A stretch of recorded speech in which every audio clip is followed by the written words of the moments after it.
The smoke was still rising off her cherry-red Tesla when the fire chief turned to her and said the words I'd been waiting for. "Ma'am, there's gasoline in your EV charging port." Freeze frame. Yep, that's me, watching the queen of the HOA melt down in front of half the neighborhood, right on my driveway. You're probably wondering how we got here, how my HOA president ended up electrocuting her luxury car with a gas-soaked charger. Drop a comment and let me know where you're watching from. And let's get right into it. Our neighborhood, Willow Creek Estates, was the kind of place people move to when they want peace, good schools, and the quiet hum of electric lawnmowers on a Saturday morning. I'd recently taken the plunge into the world of electric vehicles myself, purchasing a sleek, if less ostentatious than Agnes's Chariot, electric sedan. With it came the installation of a level 2 charger in my garage, my little slice of futuristic convenience, mounted right next to the tool bench where I indulged my hobby of building, well, pretty much anything that struck my fancy. Life was good, the car was silent, the fuel was cheap, and my commute was blissfully emission-free, until Agnes Periwinkle was, to put it mildly, a character. HOA president for 3 consecutive terms, largely because no one else possessed the unique blend of unwavering self-belief and free time required for the job. She was a woman who wore leopard print not as a fashion statement, but as a declaration of territorial dominance. Her silver hair was sculpted into a rigid helmet that seemed to defy both gravity and humidity, and her voice, when raised to address some perceived infraction of the HOA's sacred covenants, conditions, and restrictions, could curdle milk at 50 paces. The first time I noticed something was amiss was about a month after my charger was installed. I came home from a late dinner meeting to find the telltale green pulsing light of my charger active, but the charging cable, instead of being neatly coiled on its holder, was stretched tautly across the driveway, disappearing into the charging port of Agnes Periwinkle's Model X, parked imperiously and illegally, I might add, halfway onto the sidewalk in front of my house. I was momentarily confused. Had I somehow left it connected to a phantom vehicle? Then I saw her, emerging from her front door, giving a little wave as if this was the most natural thing in the world. "Oh, hello, Mark," she chirped, her voice syrupy sweet. "Hope you don't mind, dear. My charger's been a bit finicky, and yours is just so conveniently located." She didn't wait for a reply, just unplugged her car with a flourish, coiled the cable haphazardly on my petunias, and sailed back into her house. I was too stunned to say much more than a weak, okay, Agnes. The audacity was breathtaking. This wasn't a cup of sugar. This was several kilowatt hours of my electricity, a not insignificant addition to my utility bill. I decided to be neighborly at first. The next day, I left a polite printed note on her windshield. "Agnes, hi. Just a friendly reminder that the EV charger is for my personal use. If you're having trouble with yours, perhaps I could recommend a good electrician. Best, Mark." I thought that would be the end of it. How naive I was. 2 days later, it happened again.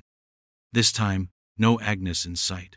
Just her car plugged in, sipping my electrons like it was an open bar. The note was gone from her windshield. My jaw tightened. This wasn't an oversight. This was a deliberate act of entitlement. I unplugged her car, re-secured my charger, and parked my own vehicle in a way that made accessing the charger from the street nearly impossible. That evening, my doorbell rang. It was Agnes. Her expression a perfect mask of polite inquiry that barely concealed the steel beneath. "Mark, dear," she began, "I think your car is blocking my access to the, community charging point." "Community charging point?" I blinked. "Agnes," I said, keeping my voice even, "it's my private charger, connected to my electricity meter. It's not a community resource." Her smile didn't falter, but her eyes hardened. "Well, in the spirit of good neighborliness, Mark, one would think you'd be happy to share, especially with your HOA president. My service technician can't come out until next week, you see." The implied threat, the leveraging of her HOA position, was not lost on me. This woman governed the color we could paint our mailboxes, the height of our grass, the very soul of our suburban existence, And here she was, trying to strong-arm me into subsidizing her luxury vehicle. The incursions continued, with increasing frequency. She'd wait until I left for work, or use it late at night. My electricity bills started to creep up. I'd find the charger unplugged from my car and plugged into hers. It was maddening. I started taking photos, documenting each instance. I tried talking to her again, more firmly this time. "Agnes, this has to stop. You are effectively stealing from me." She'd scoff, or offer a dismissive wave. "Oh, don't be so dramatic, Mark. It's just a little electricity. Think of it as your contribution to a greener planet through me." Her hypocrisy was galling, especially since she was a notorious stickler for the HOA rules. Miss Henderson down the street got a sharply worded letter for having a garden gnome, Agnes, deemed excessively whimsical, and poor Mr. W. Peterson was threatened with fines because his recycling bin was left out 2 hours past the designated collection time. Yet, here was Madam President, brazenly helping herself to my property. The injustice of it all began to gnaw at me. It wasn't just the money anymore, it was the principle. It was the sheer, unadulterated nerve of the woman. She seemed to view my property, my resources, as extensions of her own domain, and I, apparently, was just another subject in the kingdom of Agnes Periwinkle. My polite requests were ignored. My attempts to physically block access were met with her simply parking more aggressively or, on one occasion, actually moving a heavy potted plant I'd placed in the way. The frustration was building into a low, simmering rage. Something, I realized, had to be done. Something more than polite notes and gentle remonstrations. Agnes Periwinkle, with her leopard print and her regal Tesla, had pushed me, and she had no idea how far I was capable of being pushed when my engineering mind got fixated on a problem. The seed of an idea, a truly outlandish, deeply satisfying idea, began to germinate in the fertile soil of my irritation. She wanted to plug into something on my property? Fine. I'd make sure it was an experience she'd never forget. My first step was to upgrade my home security. I installed a high-definition, night vision-capable camera with a clear view of my driveway and the charger. Not just for evidence against Agnes, though that was certainly a bonus, but because her escalating boldness made me genuinely uneasy. What if she decided my garden hose was also a community resource? The camera was a small comfort, a silent observer, cataloging her transgressions. Each time her red Tesla silently glided into position and the charging cable snaked its way towards her car, the camera dutifully recorded it. I now had a growing library of Agnes Periwinkle's Great Electricity Heist, cataloged by date and time. It was perversely satisfying to watch the footage, to see her smug expression as she plugged in, completely oblivious to the electronic eye watching her. This documentation, I knew, would be crucial. But it was a passive defense. The real solution forming in my mind was far more active, far more direct. I considered more conventional deterrence, of course. There are EV chargers that can be locked or require an RFID card. But knowing Agnes, she'd either demand I give her a key for emergencies or simply try to break the lock, then fine me for having a damaged fixture on my property. Her sense of entitlement knew no bounds. Plus, where was the challenge in that? Where was the outlet for the simmering resentment that was now a constant companion? Agnes, meanwhile, seemed to grow bolder with each successful charge. She'd sometimes leave her car plugged in for hours after it was fully charged, effectively monopolizing the charger, even if I needed it. On one memorable Saturday morning, I found a little handwritten note tucked under my windshield wiper, written on ostentatious, cream-colored stationery, embossed with a large, cursive A. "Mark, darling," it read, "could you please ensure your charging cable isn't tangled next time? It was quite a bother to sort out. Also, your petunias are looking a bit wilted. A little more water, perhaps? Yours in community spirit, Agnes P." The sheer audacity, the unmitigated gall. Not only was she stealing my electricity, but she was now critiquing my cable management and my gardening skills. That damn note, was a turning point. The simmering resentment boiled over. The gloves were off. My engineering brain, the one that loved solving complex problems, that relished a challenge, kicked into high gear. Agnes wanted to play games? Fine. But she was about to find out that I played to win, and my games involved rather more sophisticated hardware than hers. The initial, nebulous idea of a special charger began to take concrete shape. It started as a sketch on a notepad during a particularly dull conference call. A standard EV charger casing, a standard plug, but with a very non-standard payload. It was a ridiculous, almost cartoonish plan, and yet, the more I thought about it, the more perfect it seemed. It wasn't just about stopping her. It was about sending a message. A message so clear, so undeniable, that it would resonate through the very foundations of Willow Creek Estates. I began my research in earnest, poring over online forums for EV enthusiasts, junkyard part sites, and even, dare I say, some rather obscure chemical handling manuals. I needed to understand the precise mechanics of the Tesla charging port, the tolerances, the way the connection handshake worked, or rather, how I could bypass it. I wasn't planning on replicating an electrical charge. After all, my payload was going to be far more elemental. The technical challenges were fascinating. How to fit a small reservoir and delivery system into the confined space of a charger housing. How to ensure the nozzle would not only fit a Tesla port, but also be capable of dispensing a liquid under low pressure. How to make the entire contraption look, feel, and even superficially function like my actual, perfectly safe charger. My garage, already a haven of half-finished projects and organized chaos, slowly transformed into a laboratory dedicated to what I began to call Project Agnes. I acquired a decommissioned EV charger unit from an online salvage dealer, superficially similar to my own, perfect for cannibalizing for the authentic casing and cable. I sourced a small, industrial-grade fuel pump nozzle, the kind you might find on a can of racing fuel, which, with a little modification, looked remarkably like an EV plug if you weren't paying extremely close attention. The core of the delivery system would be a small, concealed bladder-type container, connected via chemical-resistant tubing to the modified nozzle. Gravity and a little bit of well-placed leverage on the handle would do the rest. I spent evenings meticulously machining small parts, carefully sealing connections, and obsessively checking for leaks, using water first, of course. My wife Sarah would occasionally peek into the garage, raise an eyebrow at my secretive endeavors, and ask what I was building.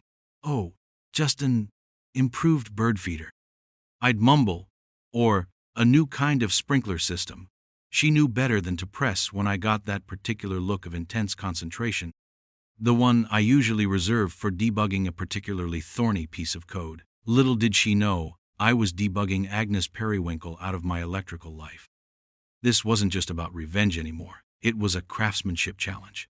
I found myself taking an immense, almost perverse pride in the ingenuity of the design. It had to be perfect, undetectable. A Trojan horse in the guise of a Joan 1772 plug. Agnes Periwinkle thought she was smart, thought she was untouchable. She was about to learn that some quiet, unassuming software engineers have hidden depths, and occasionally, access to some rather interesting hardware.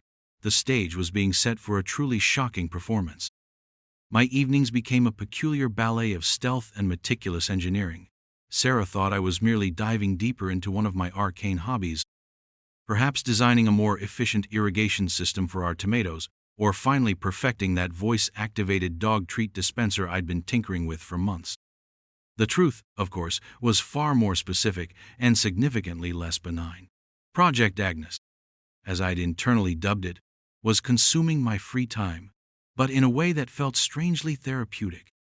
Each carefully soldered wire, though in the decoy, many wires would be cosmetic, leading nowhere, each precisely drilled hole, each custom-fitted seal in the gasoline delivery system felt like a small act of reclamation, a step towards restoring balance in my tiny corner of Willow Creek Estates.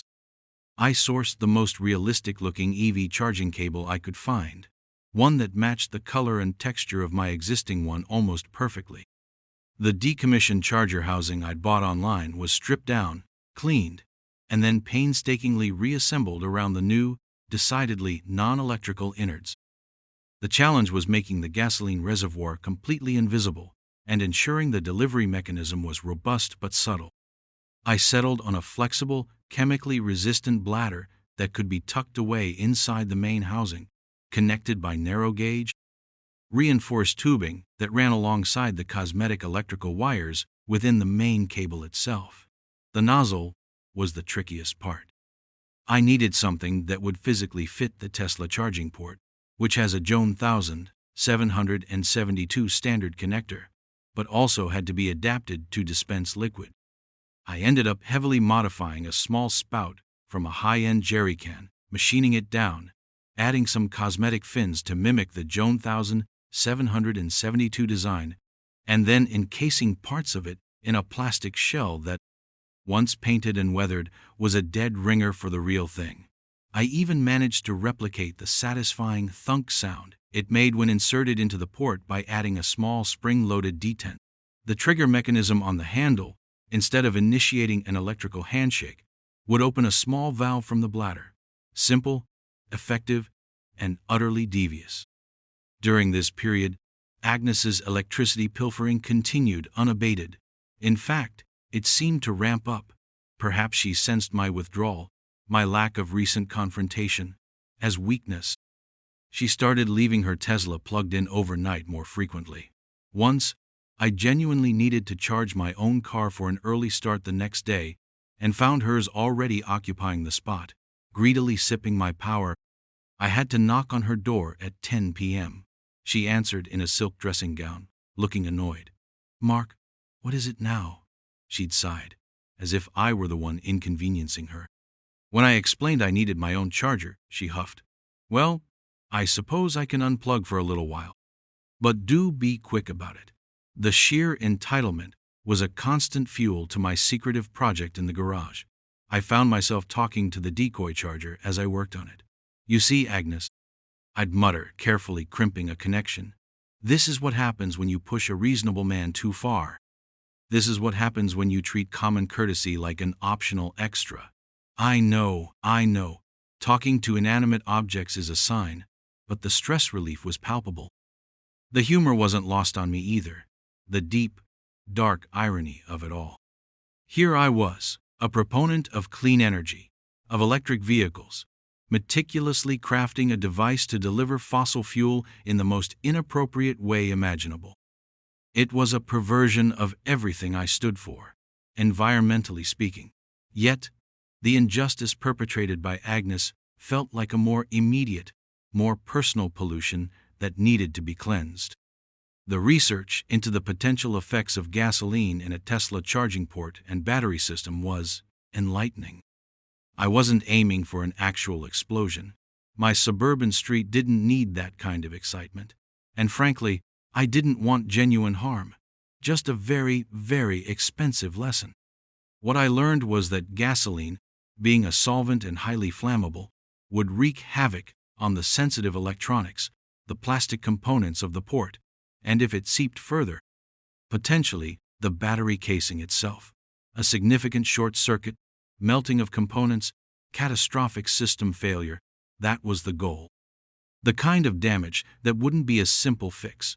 The kind that insurance companies look at with extreme suspicion. The camera footage became even more critical in my mind. It would show Agnes, and only Agnes, interacting with the charger. It would show her connecting it, her actions leading directly to whatever ensued. There would be no question of who was responsible for initiating the charging sequence. I even began subtly altering my own charging routine. I'd sometimes leave my real charger unplugged, draped over its holder, making it look even more invitingly available for a freeloader.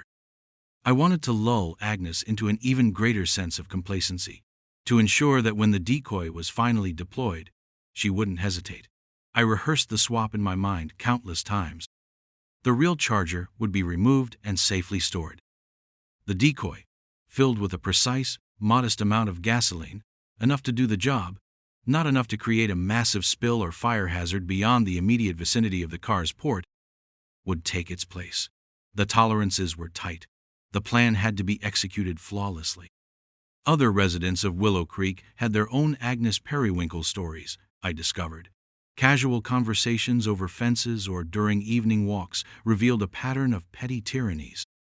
Fines for holiday decorations left up a day too long, directives about the specific shade of white permissible for window trim, complaints about children's laughter being excessively boisterous. Agnes ruled with an iron fist in a velvet glove, the velvet being so thin it was virtually transparent. My battle was, in a small way, becoming their battle too, though they didn't know it yet.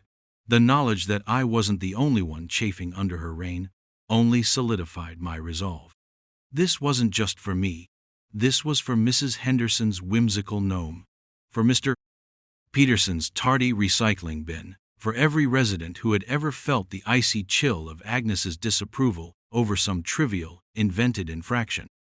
As I put the finishing touches on the decoy, a little bit of artificial weathering with some carefully applied grime, a perfectly replicated safety sticker I designed and printed, a sense of profound satisfaction washed over me.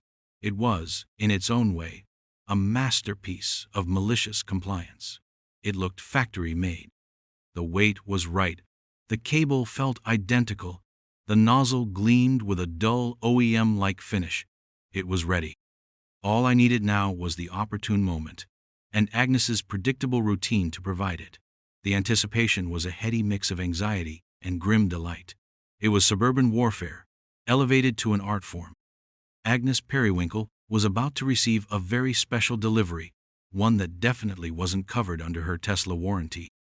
The final few days before Operation Tesla Tia Team, as I'd grimly nicknamed the upcoming event in my head, were a strange mix of meticulous preparation and an almost zen-like calm. I'd triple-checked every component of the decoy charger. The small internal gasoline bladder was filled with precisely 1 quart of premium unleaded, enough, I calculated, to thoroughly saturate the charging port assembly and potentially seep into the delicate electronics beyond, but not so much as to cause an unmanageable spill or inferno. Safety, even in an act of profound passive aggression, was paramount, at least for the surrounding property. My own safety during the setup was a given. I'd handled more dangerous materials in my college chemistry labs. The trigger mechanism on the modified nozzle was tested with water in a contained environment to ensure a smooth, controlled release when depressed. It had a satisfyingly authentic click, just like a real EV charger handle engaging. The devil, as they say, is in the details, and I had paid homage to every single one of them. I even fabricated a tiny, almost illegible, warning experimental unit, authorized personnel only label, printed on metallic foil, and stuck it on the underside of the decoy casing. A little nod to my own engineering humor that no one but me would ever appreciate. It was my subtle, ironic wink to the universe. Agnes, blissfully unaware of the bespoke inconvenience being tailored for her, continued her routine with infuriating predictability. My security camera captured her cherry red Model X sidling up to my driveway at least 3 more times that week, its owner emerging with the self-assured air of someone collecting tribute. Each instance was logged, the footage saved and backed up. I noticed she'd developed a particular fondness for late afternoon top-ups, usually between 4 and 5 p.m., probably before heading out for one of her numerous social engagements or HOA committee meetings where she'd hold court. This predictability was golden. I began planning the swap for a weekday, around noon, when the street was generally quiet, and Agnes was typically out, perhaps at her bridge club, or terrorizing the local garden center staff over the quality of their marigolds. I also took the precaution of subtly advertising the charger's availability. A couple of days before day, I made sure to park my own EV further down the street, feigning a full garage as I was organizing tools, leaving the charging spot conspicuously open and the real charger cable artfully draped as if ready for immediate use. It was bait, pure and simple. The chosen day dawned bright and clear, a perfect, unassuming Tuesday. Sarah was at work. The kids were at school. Willow Creek Estate slumbered under the midday sun. Around 11:45 a.m., After confirming Agnes's Tesla was not in her driveway, and her house showed no signs of immediate activity, I began the swap. My heart was thumping a little faster than usual, a mixture of adrenaline and the sheer audacity of what I was about to do. First, I carefully disconnected my actual, expensive, and perfectly innocent EV charger from the wall mount. I coiled its cable with unusual tenderness and stored it safely in a locked cabinet in the garage. Then, I brought out the decoy. It felt solid, authentic, its dark gray casing indistinguishable from its legitimate twin. Mounting it on the wall plate was straightforward. I'd used the same bracket dimensions.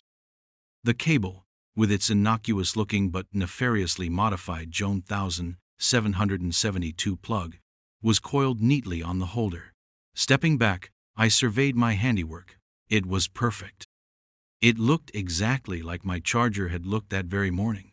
Only I knew that instead of channeling electrons, it was primed to deliver a petroleum-based surprise. My security camera, newly adjusted for the optimal angle, was already recording. I went back inside, made myself a cup of tea with slightly trembling hands, and settled down by the front window, hidden behind the curtains, with a direct line of sight to my driveway. The waiting game began. It felt, I imagine, like how a wildlife photographer must feel, waiting patiently in a blind for a rare and elusive creature to appear. Except my creature was Agnes Periwinkle, and the shot I was hoping for was considerably more dramatic. The minutes ticked by with excruciating slowness. Every passing car made me jump.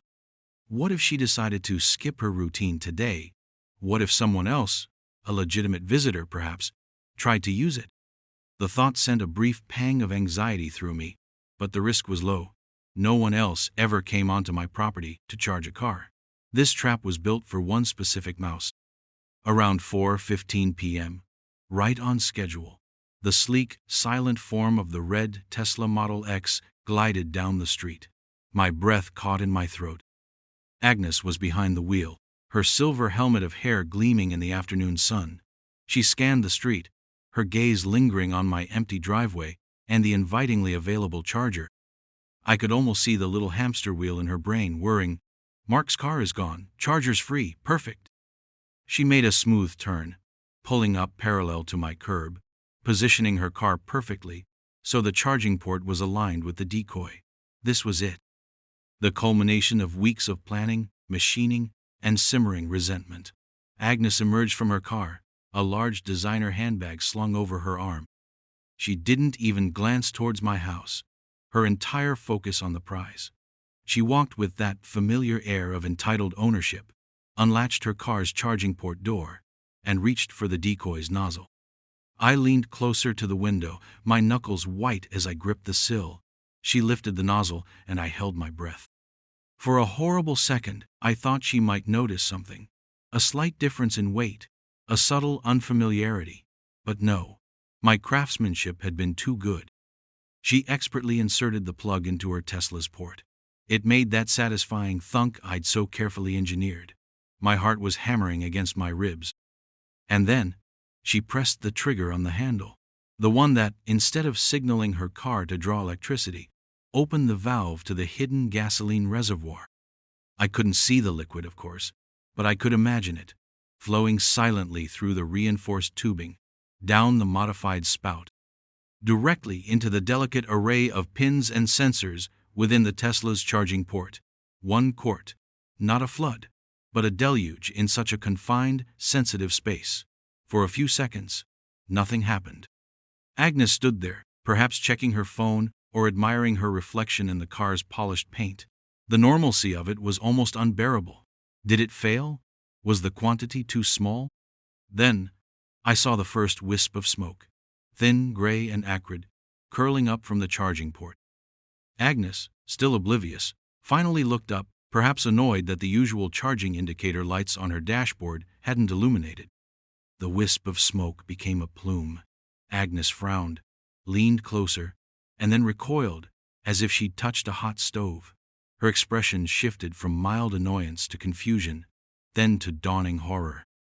A distinct, unpleasant smell, a combination of burning plastic and something else, something distinctly petroleum-like, began to drift even towards my closed window. Suddenly, there was a series of sharp, popping sounds from the Tesla's charging port, like firecrackers going off in a tin can. More smoke billowed out, now tinged with black. Agnes shrieked, a high-pitched sound that could have shattered glass. She fumbled to pull the nozzle out, but it seemed stuck for a moment, or perhaps she was just panicking. When she finally yanked it free, a small amount of clear liquid dripped from the nozzle onto my driveway, gasoline, undoubtedly, followed by a more viscous, blackish goo oozing from the car's port itself. Her pristine, cherry-red Tesla was visibly smoking. Warning lights began to flash frantically on its dashboard, visible even from my vantage point. There was no dramatic Hollywood explosion, no fireball engulfing the car, much to the relief of my homeowner's insurance policy. But what happened was arguably more insidiously satisfying. The car began to make a series of distressing electronic death rattles, whirs, clicks, a sudden ominous silence from systems that should have been humming. Agnes was now flapping her hands, screeching incoherently, and pointing wildly at the smoking port, then at my house, then at the sky, as if appealing to a higher power to explain this technological betrayal. The smell was stronger now, unmistakably that of fried electronics and hot gasoline. Neighbors started to poke their heads out of their doors, drawn by the commotion and the unmistakable aroma of impending automotive doom. Mrs. Henderson, bless her gnome-loving heart, was the first one out, her eyes wide. Agnes, seeing an audience, ramped up her theatrics, wailing about her brand-new car and how it was exploding. It wasn't exploding, but it was very clearly, very expensively, and very thoroughly disabled. My decoy, still innocently hanging on the wall, looked completely unharmed, if a little surprised by all the fuss. My meticulously planned, gasoline-fueled justice had been delivered, special delivery, right into the heart of Agnes Periwinkle's prized possession. The scene on my driveway was pure, unadulterated chaos, and from behind my curtain, a slow, grimly satisfied smile spread across my face. The game, it seemed, was over. And Agnes had lost spectacularly. The aftermath was even more gloriously chaotic than I could have hoped. Agnes, bless her predictable heart, immediately launched into a full-blown tirade. "It's your charger, Mark. Your faulty, dangerous charger. It's tried to set my car on fire. I'll sue you. I'll have you run out of this neighborhood," she shrieked, her carefully coiffed silver helmet now slightly askew, her face flushed a rather unflattering shade of puce that clashed spectacularly with her leopard print blouse. Several neighbors had gathered, drawn by the smoke, the smell, and Agnes's operatic distress. I, of course, played my part to perfection. I rushed out of my house, feigning alarm and deep concern. "Agnes, what on earth happened?" I exclaimed, my voice laced with carefully measured shock. "Is everyone okay? Your car, it's smoking." I peered at the afflicted Tesla, tutting sympathetically. Good heavens, that looked serious. Mrs. Henderson was trying to calm Agnes down, while Mr. Peterson, ever practical, had already called 911, reporting a car fire. The wail of approaching sirens added another layer to the suburban symphony of disaster. When the fire department arrived, a surprisingly large truck for our quiet cul-de-sac, Agnes immediately accosted the captain. "It was his charger. His defective charger attacked my car," she declared, pointing an accusatory, trembling finger at me and my wall-mounted decoy. The fire captain, a man whose expression suggested he'd seen his fair share of bizarre incidents, calmly began to assess the situation. There wasn't much of a flame, mostly acrid smoke and the telltale smell of fried circuits and, oddly to him, I'm sure, gasoline. He asked me about the charger. I explained it was my personal EV charger, relatively new, and had been working perfectly for my own vehicle. "I just charged my car this morning, no problems at all." I lied smoothly, gesturing towards my sedan parked safely down the street. This was where my meticulous documentation came into play. As the fire crew investigated the Tesla's smoking port and a police officer arrived to take statements, I calmly mentioned to the officer, "Officer, I really don't understand what could have happened. But Mrs. Periwinkle, well, she's been using my charger quite frequently without my permission. I even have security footage. Agnes, who had overheard this, sputtered, "That's a lie. I only used it once or twice. He offered." The officer raised an eyebrow.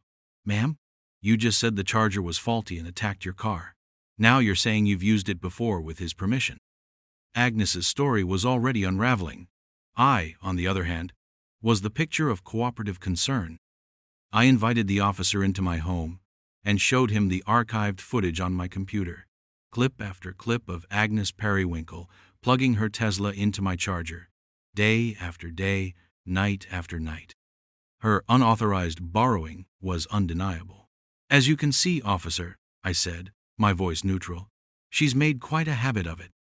To be honest, I was getting a bit concerned about the wear and tear on my equipment, not to mention the electricity cost. The officer watched, stroking his chin. He then asked about the charger itself. Could I take a look at the unit? I readily agreed. We all trooped back outside. The decoy was still on the wall.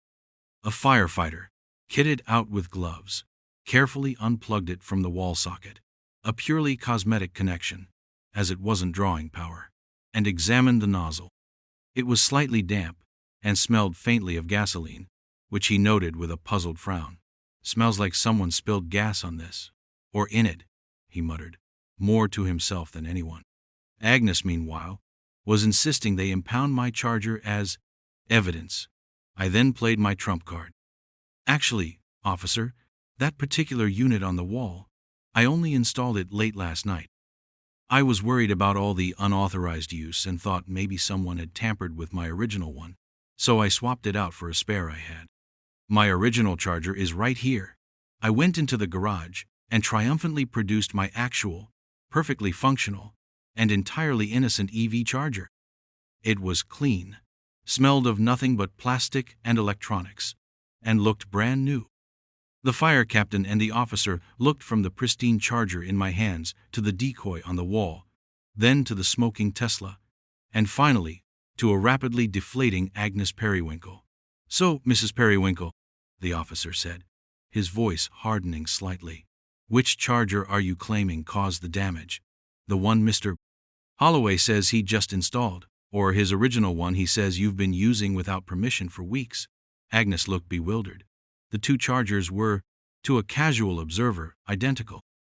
Her narrative of a chronically faulty charger, my charger, was crumbling. The firefighters, after a closer inspection of the Tesla's ruined charging port, quickly determined the presence of a significant amount of gasoline. "There's gasoline in the port, ma'am," the captain announced gravely to Agnes. "A lot of it. That's what caused the short and the fire. EVs and gasoline, they don't mix."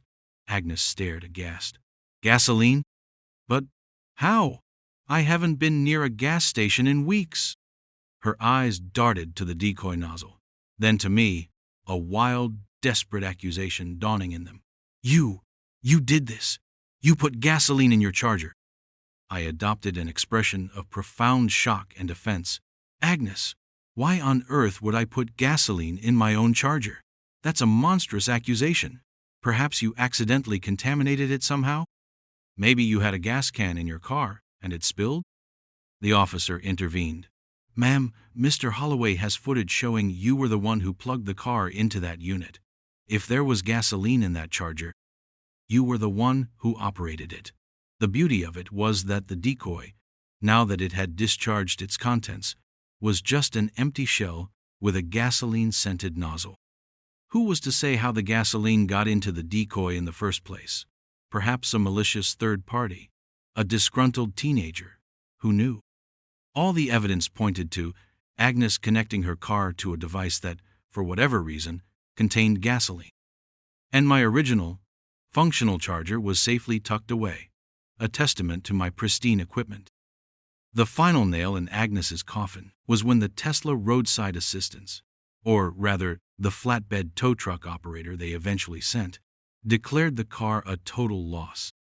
The preliminary diagnosis was catastrophic damage to the entire charging system, and quite possibly the main battery pack due to introduction of a foreign combustible fluid.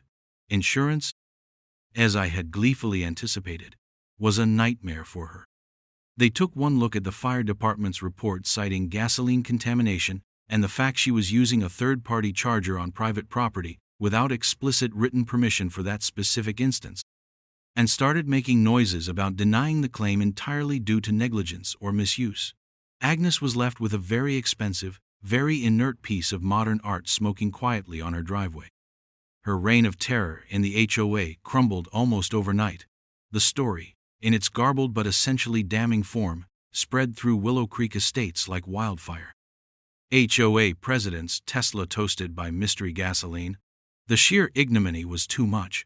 An emergency HOA meeting was called, not by Agnes, but by a coalition of long-suffering residents, spearheaded by Mrs. Henderson and Mr. Peterson.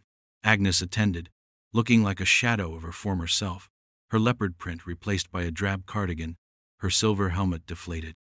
She tried to rally, to blame me, to blame Tesla, to blame the phase of the moon, but no one was buying it. The clear, documented evidence of her electricity theft, coupled with the bizarre and costly demise of her car while plugged into a charger on my property that she had no business using, painted a picture of extreme entitlement meeting an equally extreme, if mysterious, corrective force. She was voted out as president in a nearly unanimous decision. The relief in the room was palpable. As for the decoy charger, after the police and fire department had finished their inquiries and officially deemed the incident vehicle damage due to misadventure with a contaminated private charging apparatus, operator unknown, I quietly took it down. It sits in a box in the deepest recesses of my garage, a trophy of a battle well fought. My real charger is back on the wall, secured now with a keyed lock, just in case, though I doubt anyone in Willow Creek will be borrowing electricity uninvited anytime soon. The new HOA board is far more reasonable.